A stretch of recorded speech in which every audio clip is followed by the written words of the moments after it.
अस्सलाम वालेकुम नाज़रीन, मैं हूं रिजवान शहजाद। एक नए व्लॉग में खुश आमदीद। नाज़रीन, एक आध व्लॉग पहले मैंने आपसे जिक्र किया था कि ग्रीन कार्ड के रूल्स में काफ़ी सारी तब्दीलियां हुई हैं, कुछ चेंजेस आई हैं।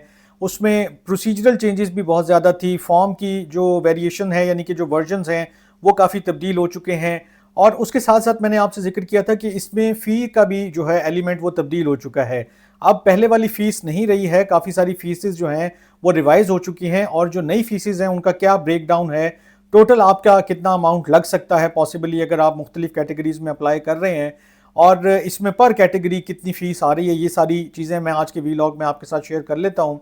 टोटल जो एक अमाउंट बनता है, अगर आप जो यूजुअल जो कैटेगरीज हैं उसकी मैं बात करूं तो तकरीबन $3005 बनता है। लेकिन इसमें जैसे I-130 पिटीशन है या I-485 पिटीशन है, उसका कितना बनता है, ये सारी चीज़ें मैं आपके सामने रखता हूं।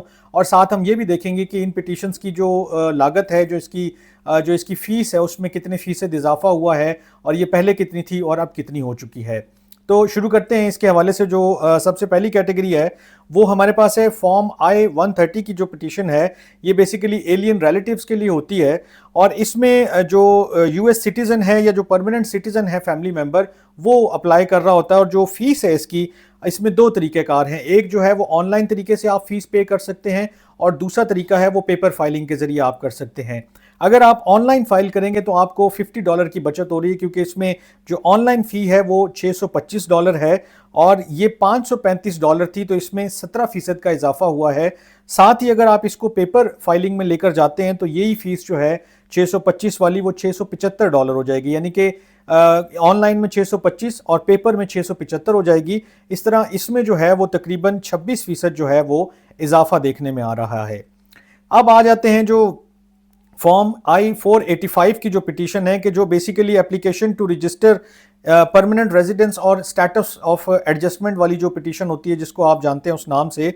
और इसमें ये बताया जाता है कि this is the main form of applying for a green card with in the US filed by the intending immigrant if already in the US. अगर आप ऑलरेडी वहां पर हैं और आप फाइल कर रहे हैं तो आप फिर ये चूज करेंगे। और इसकी जो स्टैंड अलोन एप्लीकेशन की फीस है वो $1440 है। ये पहले $1225 थी, लेकिन इसमें अब 18% इंक्रीज हुआ है और इसमें सिर्फ पेपर बेस्ड फाइलिंग होती है, इसमें ऑनलाइन का ऑप्शन नहीं है। और इसमें अगर कोई बच्चा है जिसकी उम्र 14 साल से कम उम्र है तो फिर उसकी फीस जो है वो $950 होगी। ये $750 फीस थी, जो अब 27% इजाफे के साथ $950 हो चुकी है। इसी तरह अगर आप किसी को वो सपोर्ट कर रहे हैं, मिसाल के तौर पे कोई जो भी आपका कॉन्ट्रैक्टर है या स्पॉन्सर जिसको आप उर्फ आम में कहते हैं, उसके लिए एक फॉर्म इस्तेमाल होता है I-864 फॉर्म। ये affidavit of support under section 213A जो है उसके ऑफ द INA होता है। और इसमें जो इंक्रीज़ है वो $120 का है। ये 715 जो है वो डॉलर इसकी फ़ीस थी और इसमें तकरीबन 11% जो है वो इजाफा हुआ है। मैं देख के इसलिए बता रहा हूँ ताकि कोई गलती का इम्कान ही ना रहे कि इसमें क्या चीज़ें किस तरह हुई हैं। I-140 की जो पिटीशन है कि immigrant petition for alien workers, जो दूसरे मुल्कों से जाते हैं, और यूजुअली आपने इसका सुना होगा EB3 वीज़ा के हवाले से जो कैटेगरी होती है उसमें। लेकिन इसमें अच्छी चीज़ ये है कि इसकी जो फ़ी है वो $715 है और ये आम तौर पर जो एम्प्लॉयर है वही जो है वो भरता है इसकी फ़ीस, इसलिए ये आपके खाते में शायद ना आए। इसी तरह वही एडजस्टमेंट ऑफ स्टेटस है I-485। और उसके बाद जो है वो प्रीमियम प्रोसेसिंग की फ़ीस है। अगर आप अपना केस तेज़ी से जो है वो आगे बढ़ाना चाहते हैं, प्रोसेस करवाना चाहते हैं, तो उसकी फ़ीस की एक रेंज दी गई है, उसमें से कुछ भी हो सकती है। और ये रेंज जो है वो $1685 यानी कि $1685 से $2805 जो है उसकी जो फ़ीस है, इसकी रेंज है। और it depends on the type of application कि आपकी किस तरह की एप्लीकेशन है, किस कैटेगरी में फॉल करती है, तो उसके हिसाब से आपको चार्ज किया जाएगा। अब अगर आपकी जो भी आपका ग्रीन कार्ड है या जो भी आपका कोई स्टेटस है उसमें कोई कंडीशन लगी हुई है, उसको अगर आप रिमूव करवाना चाहते हैं, जैसे उसके लिए एक फॉर्म इस्तेमाल होता है फॉर्म I-751।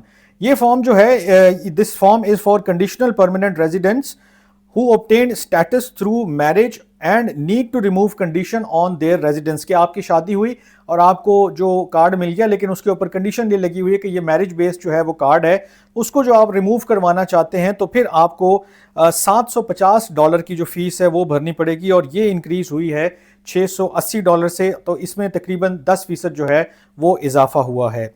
इसी तरह एम्प्लॉयमेंट ऑथराइजेशन का एक फॉर्म होता है और ये फॉर्म जो है I-765 कहलाता है और this is called application for employment authorization.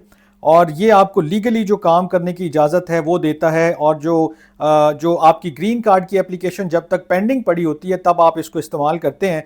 इसकी स्टैंड अलोन जो फ़ीस है वो $520 है और इसमें जो फ़ी विद एडजस्टमेंट ऑफ स्टेटस है वो $260 मज़ीद ऐड हो जाते हैं।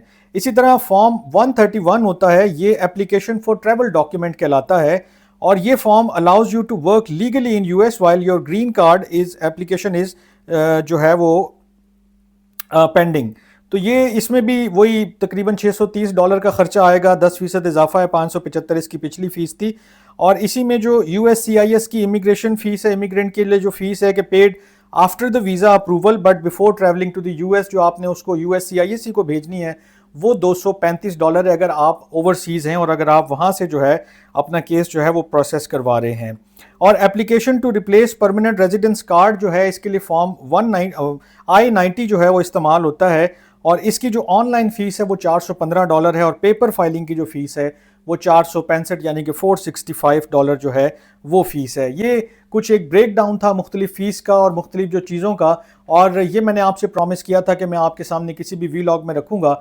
तो बजाय इसको कि हम इसको इधर उधर लेकर जाएं, इसमें और कोई चीज़ डिस्कस करें, मेरा ख्याल है इस वीलॉग को यहीं तक लिमिट करते हैं। ये जो फ़ी इंक्रीज़ है कि अगर आप प्रोसेस करवाने जा रहे हैं मुख्तलिफ कैटेगरीज़ में तो कौन सी कैटेगरी में आपको कितनी फ़ीस जमा करवानी है, पहले कितनी थी अब कितनी हो गई है, वो मैंने तमाम चीज़ें आपके सामने रख दी हैं। उम्मीद है कि ये आपके काम आएंगी और आप जब भी ग्रीन कार्ड का कोई प्रोसेस करवा रहे होंगे तो आपको हेल्पफुल होंगी।